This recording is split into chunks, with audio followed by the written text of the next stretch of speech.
dictate the outcome of the game. It's actually something I've actually never talked about up here before. Field goal block. Washington State has had some issues this year with their snap hold kick execution. There have been 2 snaps that have gone over the holder's head, one against Oregon, one the first game of the season.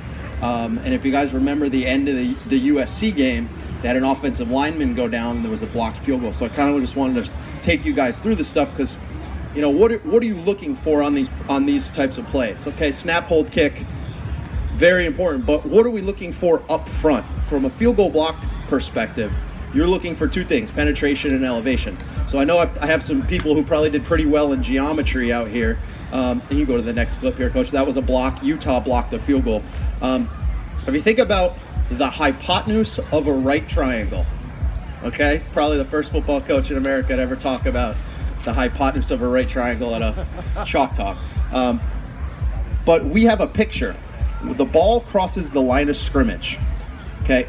Approximately 7 yards deep. Most teams spot it at 7 yards away from the line of scrimmage. For every yard of penetration that your defensive line gains into the backfield, that ball is going to be about 2 feet lower off of the ground because it's rising, okay?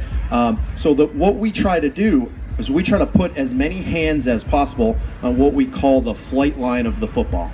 So the ball for a right-footed kicker is going to cross basically over the left guard from the defense's perspective. So when you watch us, you're like, well, why aren't they trying to run around the edge? Why aren't they trying to go? Well, what happens is if your operation time is good enough, and the wing is, you know, he's a pretty long guy, you're never going to be able to get there. So what we do is we time all of these kicks to make sure that, all right, is this team really fast or are they slow?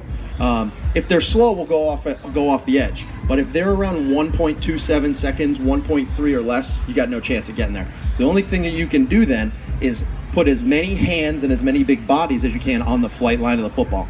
So you go ahead here to the next clip for me, Coach. Okay, so let's take a look at this hit here. Actually, this is the one that he snaps over his head, I believe, here. Ball rolls back, lose a point. I mean, that could be the difference in a game like today. We expect this to be a close game. You know, a botched snap or something like that we happen to cover, that could be a huge play. We'll go to the last one here against USC. This was the game. This really was the game here. Now, this ball is spotted on the right hash.